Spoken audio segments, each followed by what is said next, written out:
It's no secret that utes are very popular in Australia at the moment, and lots of car brands are jumping into the market segment to take a slice of the pie, including Kia with its upcoming Tasman, BYD with the Shark, and now we learn that Chery is developing a ute, or utes, that will come to Australia. As far as I know, Chery is developing 2 utes, or at least considering offering 2 different utes.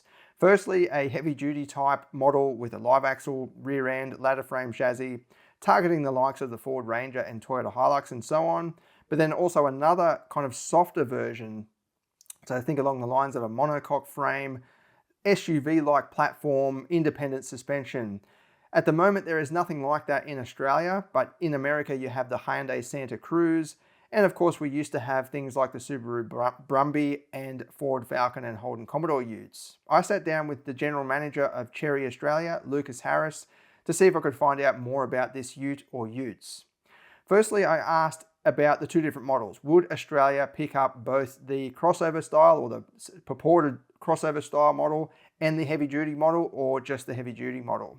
This is what he had to say. Yeah, look, I mean, it's no secret that that Chery globally has a lot of things in development. So yeah, I think your assumptions are probably not too far from the truth. Yeah. As far as what would we be interested in, I think from a local market perspective, having a proper, or what Australians would deem as a proper ladder frame chassis, heavy duty ute is obviously going to be the preference. Yeah. But I still wonder, and I don't know the answer, but I wonder if having a more passenger style ute also has a place. They're very popular in like South Africa and Southeast Asia. Yeah. Those sort of passenger utes are quite popular. Yeah. Maybe they could be here as well. I don't know. Yeah, like a Hyundai Santa Cruz type. Yeah. Yeah. Like, so it's a monocoque chassis rather than a ladder frame, right? Yeah. Well, the last of it was sort of your Ford and Holden, right? Yeah. And they haven't really been done again since. Yeah. And if you go way back in time, he had like the Brumby, which was madly popular. Yeah. So, it's a interesting proposition. So there you go. It looks like the heavy-duty model is more of a focus for Australia. Although I do think the soft-roader version would be an interesting idea because there are just no others in the market. Some people that want a ute, they don't necessarily need the heavy-duty capability, including payload and towing capacity, but you just want something that's a bit more comfortable in terms of ride. Now, in terms of the powertrain or powertrains, I've heard there's a plug-in hybrid model and an electric version in the works. I asked Mr. Harris which we would likely get, and this is what he had to say. So I've heard I'm just going to call it the heavy duty version, so that's the ladder frame version. That'll be a plug-in hybrid and an EV. Would Australia be looking to... Will it? That's what I've heard. Okay, interesting. Geez, your sources are quite interesting, aren't they? Look, I think that EV is... we'd have to see what the specifics around the technology for the EV were to work out would it work here or not. Yeah. I think plug-in is a more realistic option. Yeah. A plug-in hybrid certainly makes sense, as it would go firmly up against the likes of the BYD Shark, which will be a plug-in hybrid, and the upcoming Ford Ranger plug-in hybrid option. Other than that, there are no other plug-in hybrid utes available. The fully electric model probably doesn't make sense at this stage, considering LDV has the ET60, which hasn't sold very well. Good on them for offering it, or being the first to offer a fully electric ute of this kind of size. But yeah, it's just not being sold in big numbers at this stage. It does make sense because in Australia, we use utes for everything. Family cars, going out to dinner, going on road trips, as well as working, so towing things.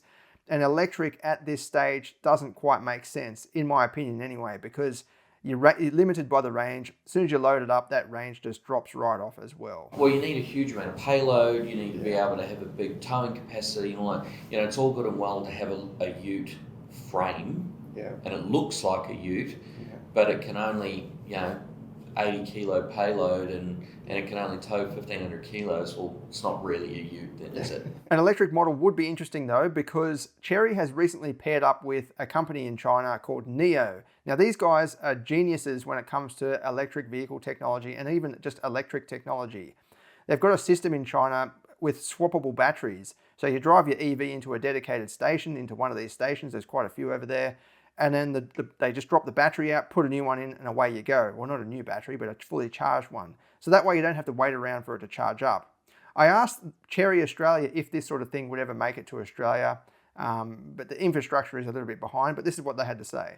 So NIO has a system where you can buy the vehicle in the Chinese domestic market either with including a battery, or you can buy the vehicle excluding the battery, lease the battery.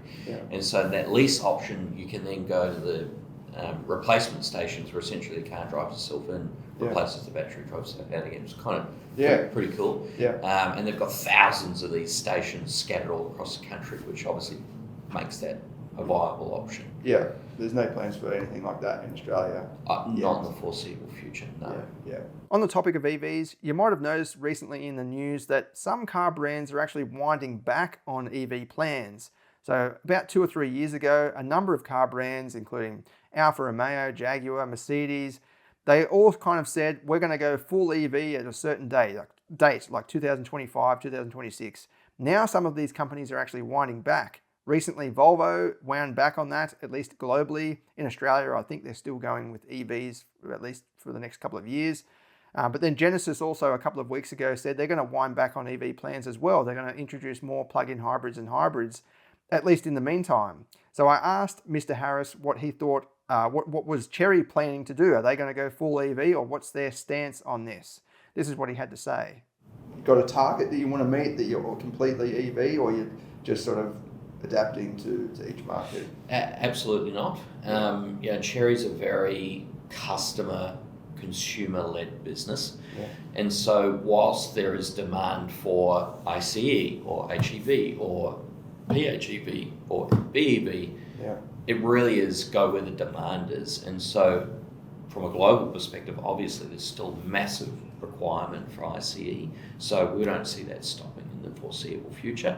There's growing interest for HEV and PHEV. So next year you'll see some more PHEV and HEV options offered from us. A Motor 5 in the BEV space is probably enough for us and for the time being, and we'll see how we go. The good thing and one of the advantages with Chery is that they move quite quickly and we can develop quite quickly. So if the demand rapidly changes and EV becomes all the rage and 90% market share, well then we'll pivot into that direction. But at the moment that's not where we are, and a lot of those brands who made the grand claims around EV, I see are starting to walk some of those claims back or some of those ambitions back. And I think that makes sense, especially in Australia. The adoption of EVs is quite slow compared with other countries that are they are set up better in terms of the infrastructure to accommodate EVs. Usually some of the smaller countries as well in terms of area. Australia is very big, and it's not uncommon for us to drive 1,000 kilometres, from one city to another capital city. You can do that with an EV, but you've really got to plan your trip. You've got to rely on the public charging infrastructure, which is still quite small. In terms of the name of this new ute or utes, I've checked on the intellectual property rights database in Australia, and there's a few names that have been trademarked by Chery. Kugo, so that's with 2 G's, and Cougar, so 2 O's and 2 A's.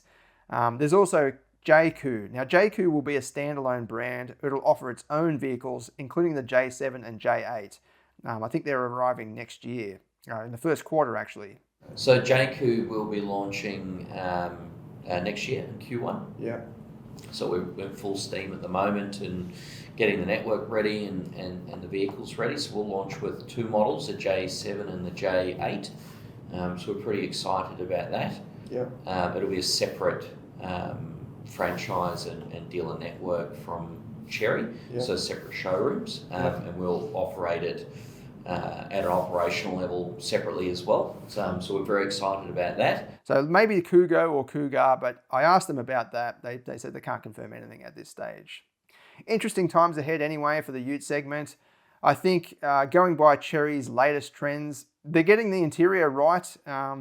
Good touchscreens and so on, good quality materials, or at least feels like good quality materials, fairly refined. I just hope they get the suspension right, especially for a Ute. You want something that's pretty heavy duty, at least for that ladder frame version. And then if they get the price right, it should go well as well. Anyway, let me know what you think in the comments below, and I'll keep you updated with anything else that I hear. Thanks for watching.